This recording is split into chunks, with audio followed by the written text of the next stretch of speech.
Selamat pagi, jemaat yang dikasihi Yesus Kristus.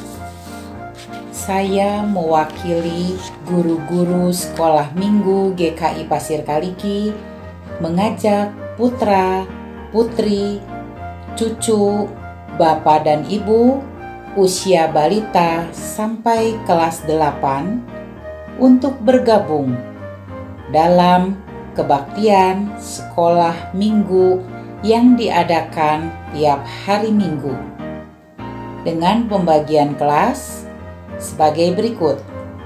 Kelas balita sampai kelas 3 SD mulai pukul 8. Kelas 4 sampai 6 SD mulai pukul 9.15. Kelas tunas remaja mulai pukul 10.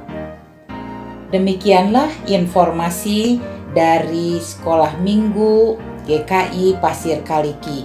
Kami sangat berharap putra-putri, cucu, ibu dan bapak dapat ikut bergabung untuk mengadakan perjumpaan dengan Tuhan di Sekolah Minggu GKI Pasir Kaliki.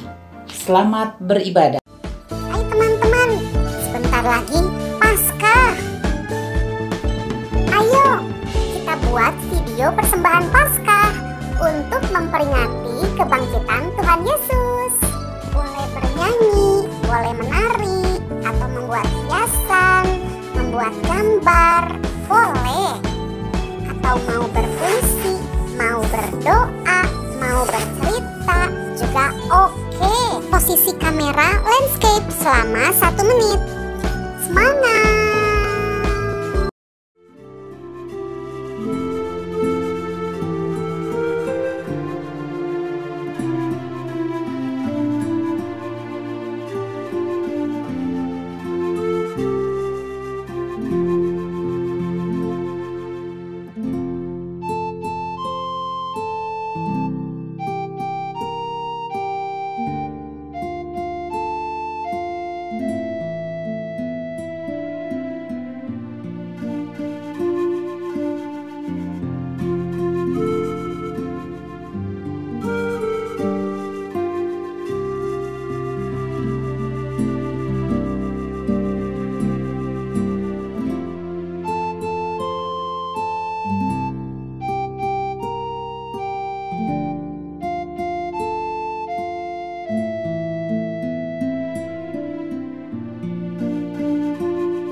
Saudara, pada malam sebelum dia diserahkan, Yesus mengajarkan makna duduk bersama, saling melayani dengan dasar kasih.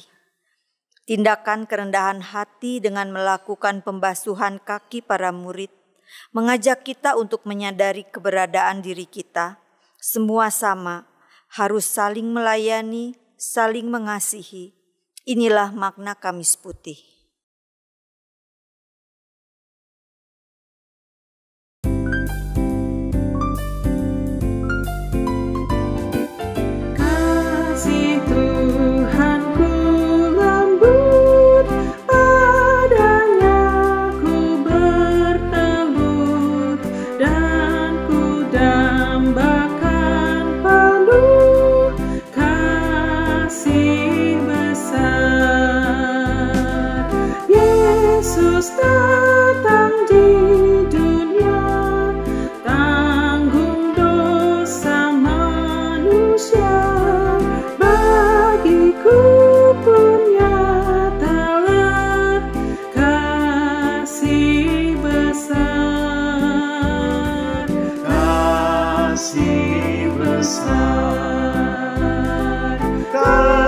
Kasih besar, tidak terhingga dan ajaib benar.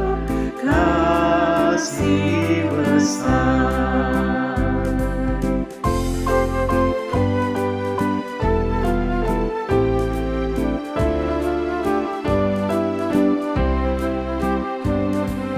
Wahai insan, datanglah, mari sambut kasih-Nya, ingat akan janji-Nya, kasih besar. Yesus telah memanggilmu, simak suara-Nya merdu, dan serahkan hatimu. Kasih besar, kasih besar, kasih besar, tidak terhingga dan ajaib benar. Kasih besar.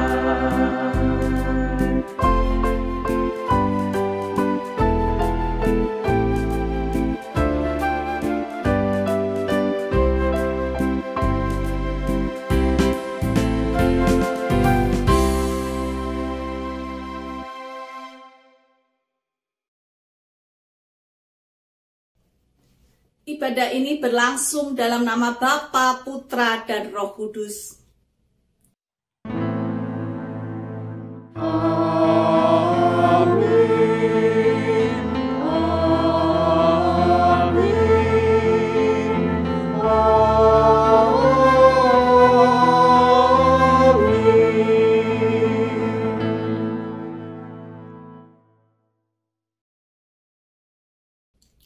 Tuhan besertamu dan beserta saudara juga.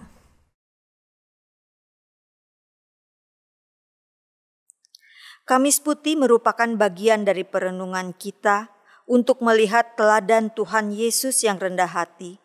Makna pembasuhan kasih yang dilakukan Tuhan Yesus menggambarkan kasih Allah yang tanpa batas ditegaskan dalam kitab Yohanes 13. Kerendahan hati Yesus dalam setiap tindakannya dilakukan tidak untuk mengejar kehormatan dan pujian, namun merupakan sikap hidup yang benar, sikap rendah hati yang menjadikan hidup lebih bermakna, mengasihi dan melayani seperti Yesus, merendahkan diri untuk menyatakan kasih dan pelayanannya kepada orang lain.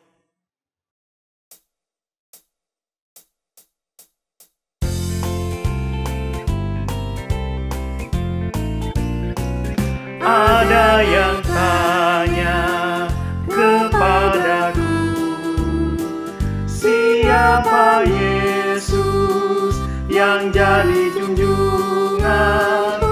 Dia juru selamat dan ku beritahukan kepadamu. Dia segalanya bagi diriku. Dia segalanya dalam hidupku. Dia mati bagiku, aku jadi baru. Dia ingin menjadi juru selamatku.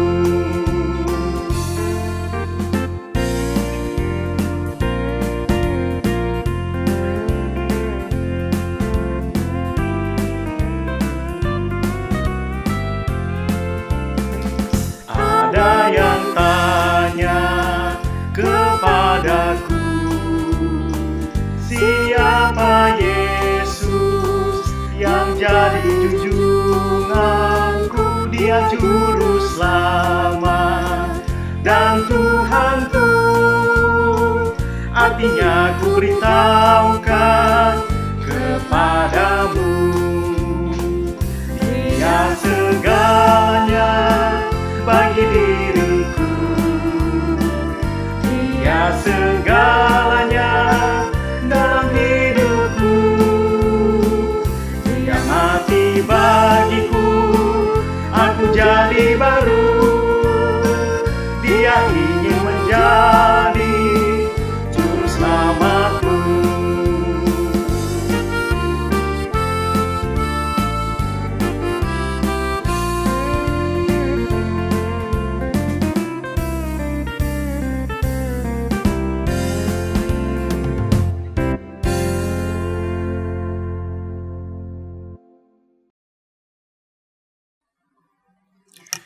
Mari kita nyatakan tobat kita dengan berdoa.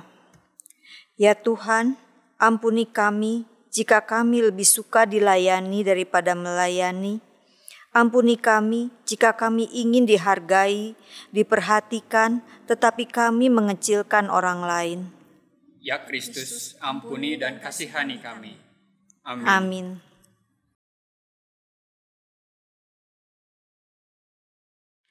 Tekad tobat diambil dari Mazmur 116 ayat 12 sampai 14. Marilah kita membacakan secara berbalasan.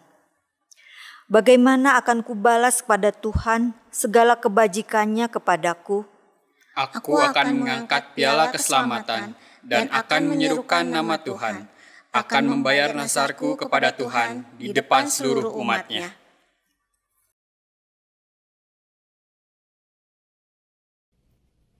Mari kita berdoa sebelum kita mendengarkan firman Tuhan. Allah Bapa kami yang di surga, kami mengucap syukur untuk kesempatan pada saat ini. Di hari Kamis Putih ini, kami boleh beribadah itu karena-Mu Tuhan. Kami boleh kembali mengenang dan menghayati peristiwa 2000 tahun yang lalu, di mana Engkau memberikan teladan untuk kami semua. Terima kasih Tuhan. Dan biarlah Kau pakai hamba-Mu yang tidak ada artinya ini untuk menyampaikan firman-Mu. Dan biarlah apa saja yang keluar dari mulutnya betul daripada-Mu Tuhan. Dan terpujilah nama-Mu Tuhan. Karena hanya Engkau-lah yang layak dipuji dan ditinggikan. Di dalam nama Tuhan Yesus kami berdoa. Amin. Pembacaan Injil Tuhan Yesus Kristus terambil dari Injil Yohanes pasal yang ke-13.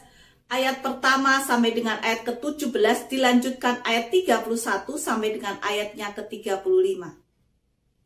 Pembacaan Injil Yohanes pasal yang ke-13 ayat pertama sampai dengan 17, dilanjutkan ayat 31 sampai dengan ayatnya ke-35.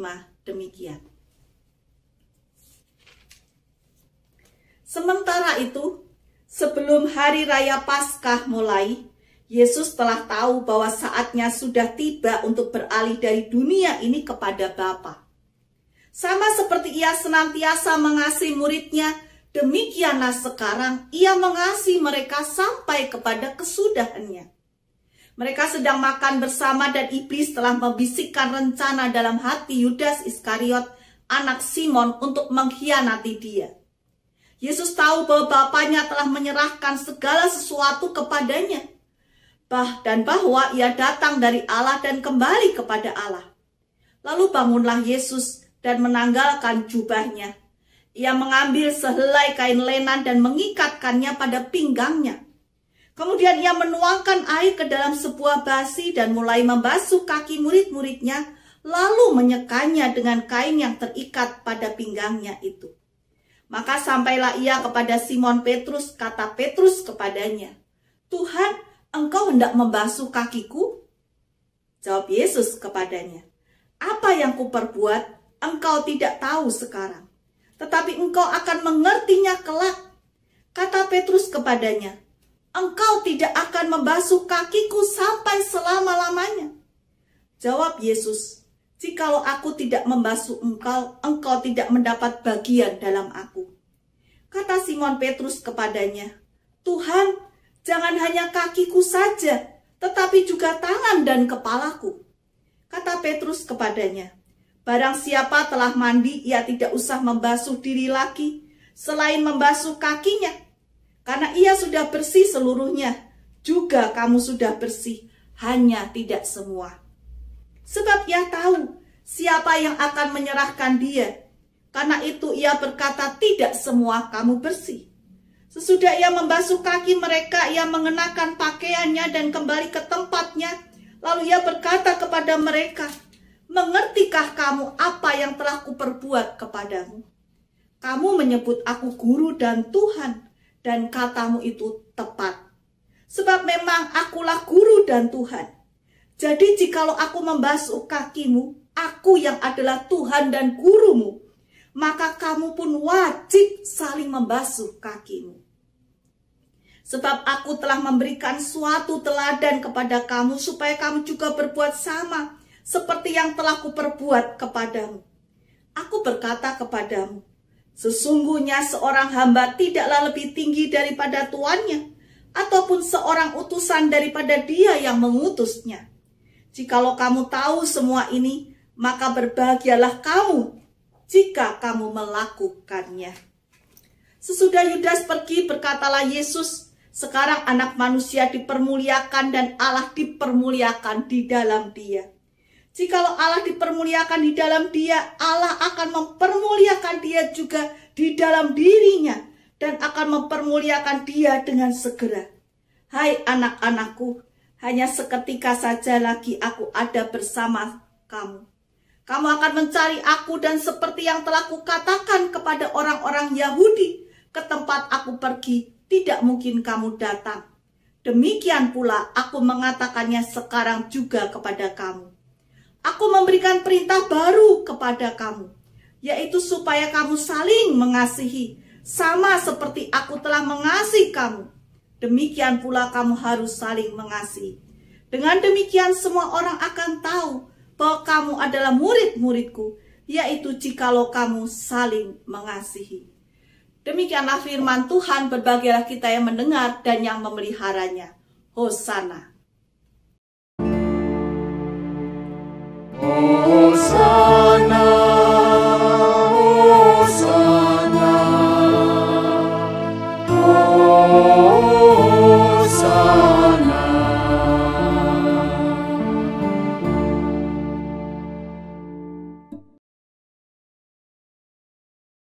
Tema hari ini adalah kerendahan hati untuk kehidupan. Sekali lagi temanya adalah kerendahan hati untuk kehidupan. Saya ingin menceritakan sebuah kisah di mana di waktu yang lalu saya pernah mengambil kuliah ekonomi perbankan, dan saya harus istilahnya magang ke sebuah perusahaan begitu ya. Apa yang terjadi saya tidak tahu. Orang yang saya tuju itu wajahnya seperti apa ya.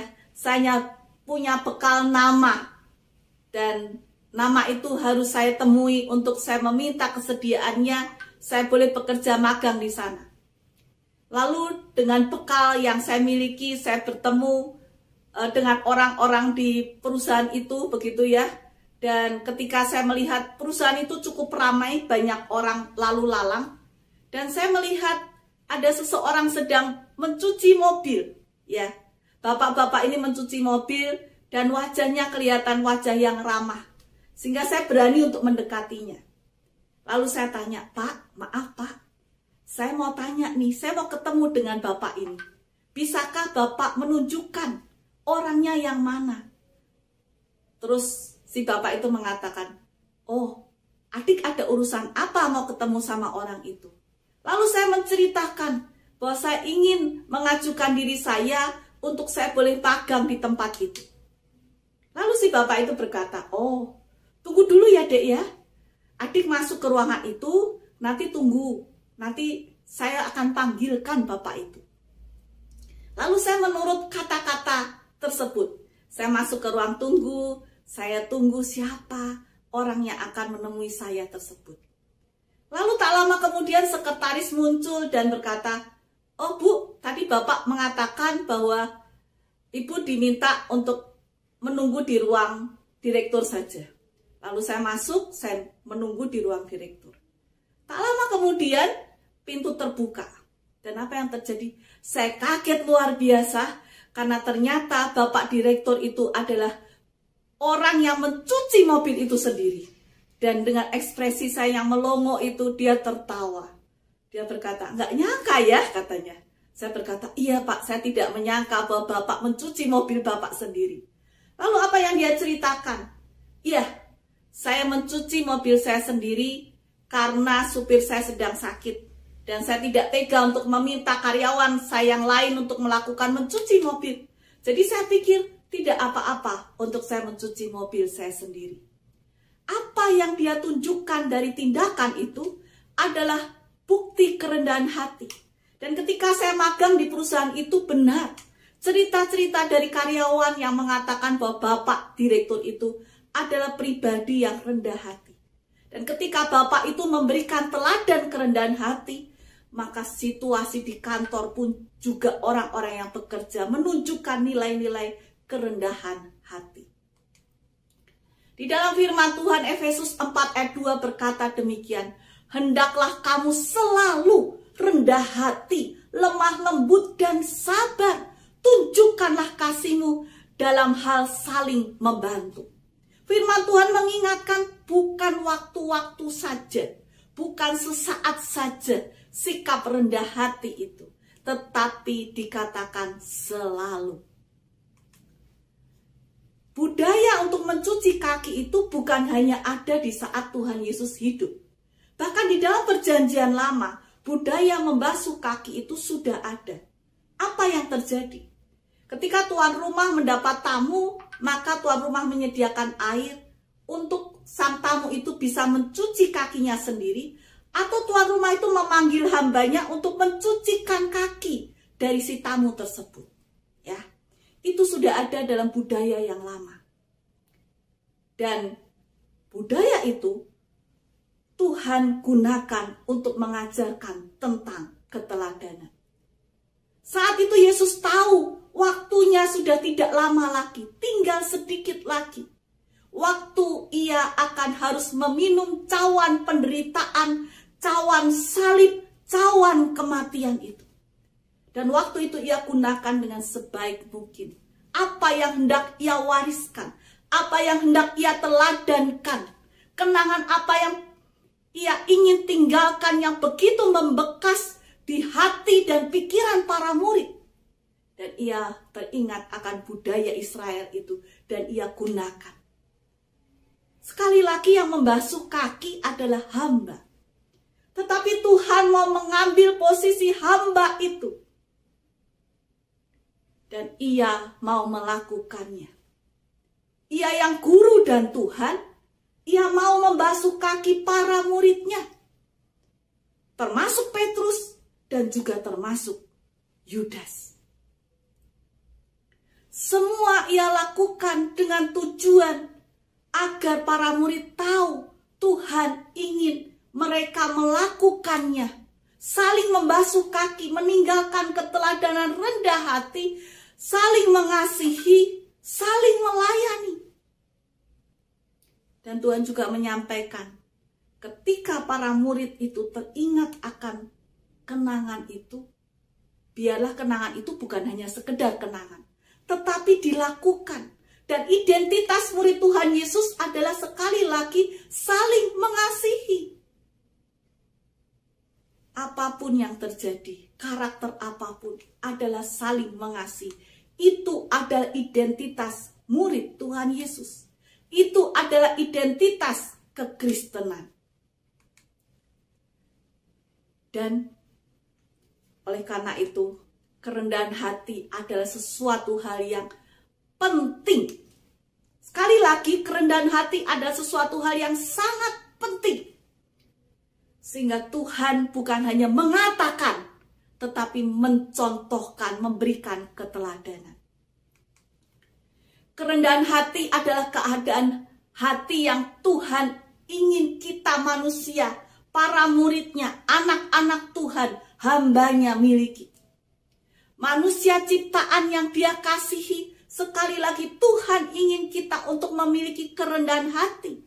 Kita para pengikut Tuhan, Tuhan saja memberikan teladan rendah hati.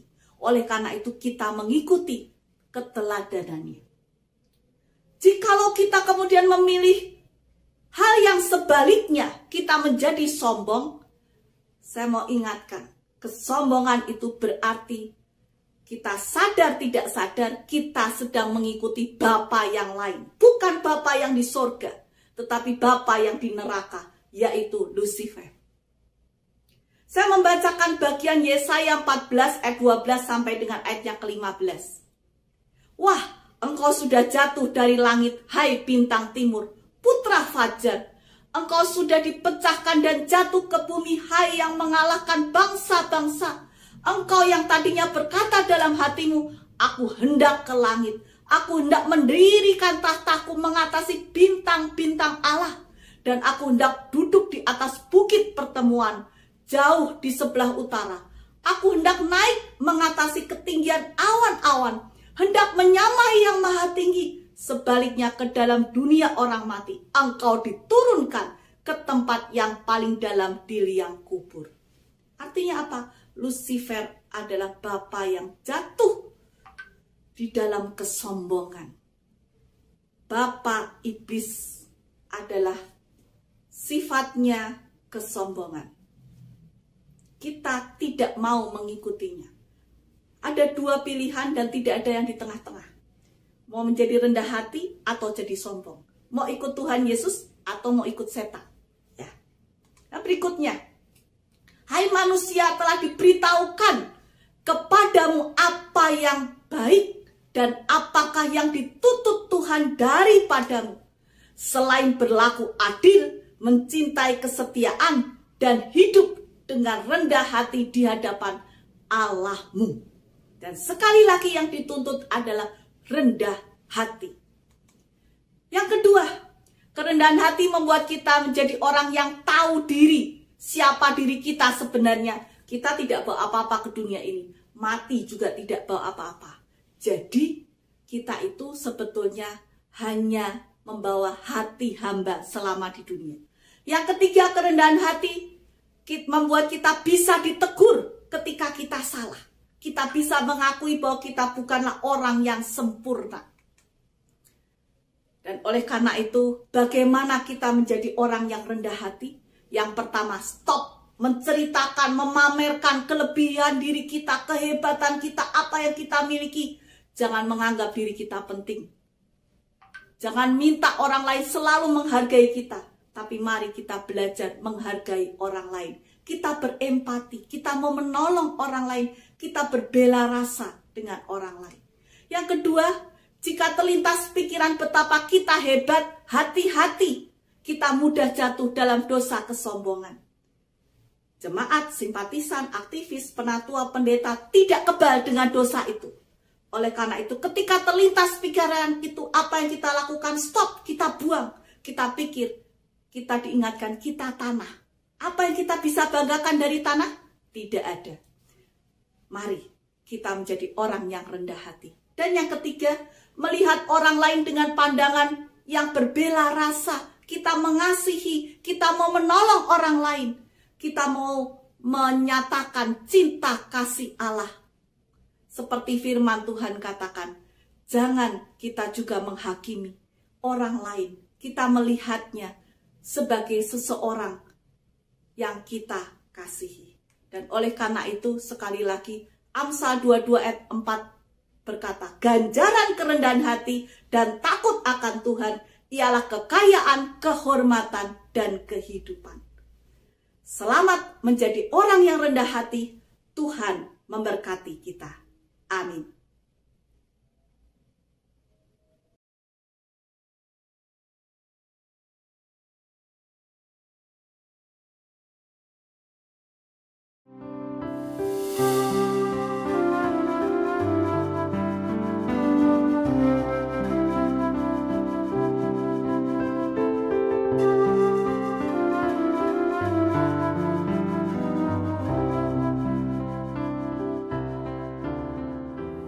Jikalau aku tidak membasuh engkau, engkau tidak mendapat bagian dalam aku. Seandainya itu aku, tentu aku akan menunjukkan kekuasaanku, membanggakan semua pelayanan yang telah aku lakukan, menuntut untuk diistimewakan. Dalam sisi kehidupanku, sudah biasa. Aku selalu menunjukkan kehebatanku, mempertontonkan semua hal yang tampak baik. Dan aku tunjukkan bahwa aku layak mendapat penghargaan. Tapi Engkau Tuhan, Engkau membuat aku tersungkur, tertunduk malu. Di tempat di mana Engkau duduk berlutut, membasuh kakiku, sungguh aku tak layak. Saat ini kami bersama hadir di sini, sujud bertelut dengan kerendahan hati. Engkau menjamah dan membasuhku bersih.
Umat Tuhan, marilah kita bersama dengan umat Allah di masa lalu, masa kini dan masa depan, mengingat janji baptis kita berdasarkan Katekismus Heidelberg, tanya jawab nomor 1.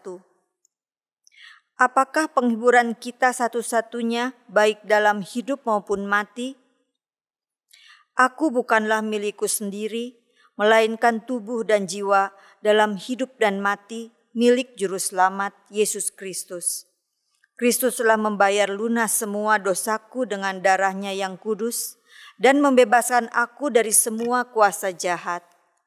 Dia juga menjaga aku sedemikian rupa sehingga tak selembar pun rambut akan jatuh dari kepalaku tanpa kehendak Bapa di sorga.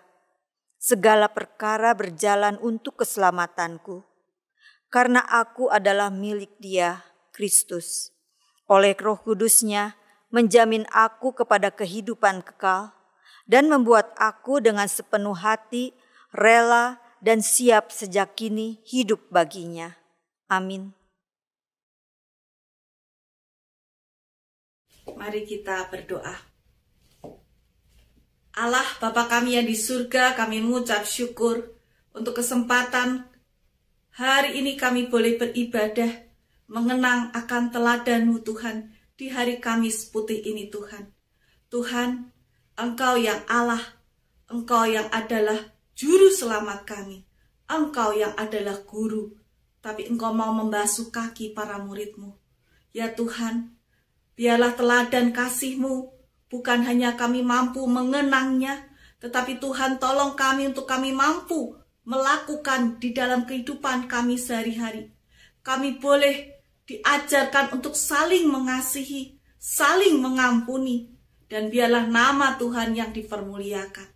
Kami mendoakan untuk setiap jemaat simpatisan, aktivis, pengerja, dan juga penatua GKI Pasir Kaliki. Tuhan memberkati dimanapun mereka berada, untuk setiap kegiatan dan juga untuk setiap pelayanan yang mereka lakukan. Tuhan, tolonglah mereka. Kami juga mau mendoakan untuk setiap tenaga medis dan juga aparat pemerintah yang berusaha sungguh-sungguh untuk mengendalikan angka lajunya COVID ini Tuhan. Tuhan, Engkau juga memberkati mereka. Demikian upaya setiap tenaga pendidik di dalam mendidik narah didik.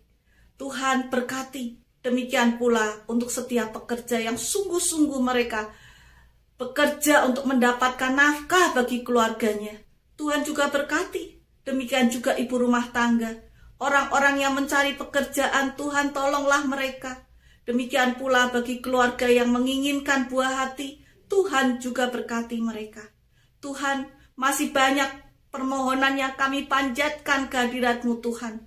Tapi kami percaya dan yakin Engkau yang tahu, melebihi apa yang kami bisa ucapkan, Engkau akan memberikan. Terima kasih ya Allah. Allah Roh Kudus, lengkapi doa hamba-Mu yang tidak ada artinya ini. Di dalam nama Tuhan Yesus Kristus, segala puji, hormat, dan kemuliaan hanya bagi nama-Mu. Amin. Umat Tuhan, marilah kita bersyukur dengan menyampaikan persembahan kita, seperti apa yang diserukan dalam kitab Mazmur 116 ayat 17.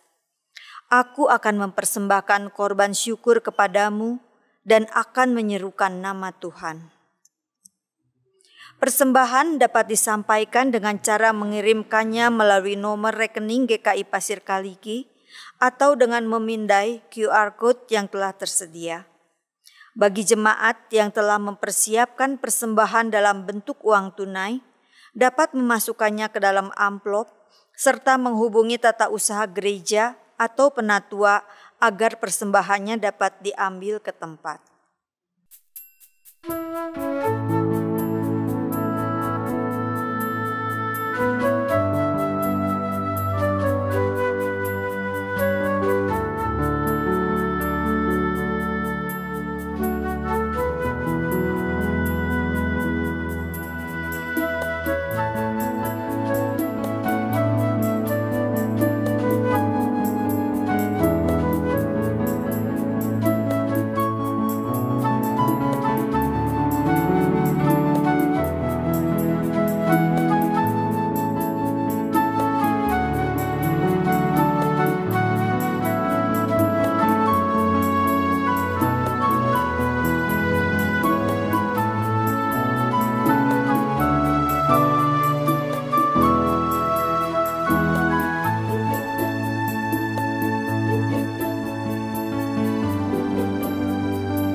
Marilah kita berdoa. Ya Tuhan, sumber kasih dan keselamatan kami, saat ini kami membawa persembahan syukur kami. Tolonglah kami untuk terus menjadikan kasih dan kerendahan hati yang nyata dalam hidup kami sebagai persembahan yang tulus dan berkenan di hadapan-Mu. Di dalam nama Tuhan Yesus kami berdoa dan bersyukur. Amin.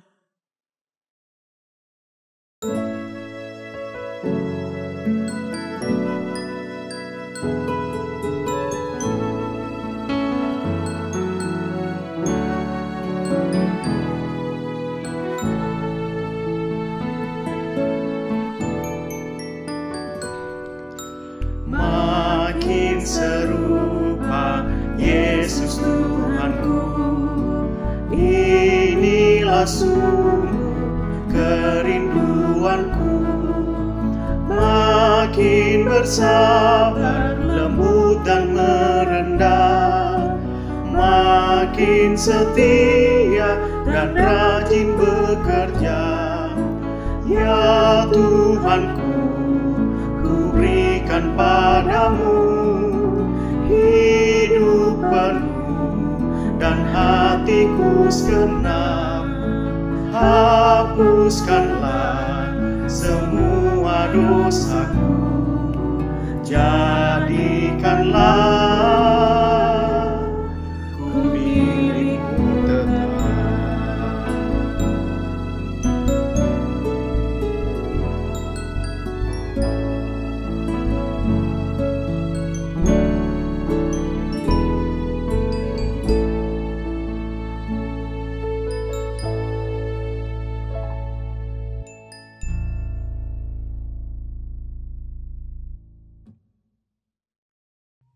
Saudara yang dikasihi Tuhan, kembalilah dalam kehidupan sehari-hari, serta terus mengupayakan untuk tetap rendah hati, serta melakukan sikap hidup yang benar, seperti yang Tuhan teladankan. Dan terimalah berkat Tuhan. Tuhan memberkati saudara dan melindungi saudara. Tuhan menyinari saudara dengan wajah-Nya dan memberi saudara kasih karunia. Tuhan menghadapkan wajah-Nya kepada saudara dan memberi saudara damai sejahtera. Hosana. Hosana, Hosana, Hosana, Hosana, Hosana, amin, amin, amin.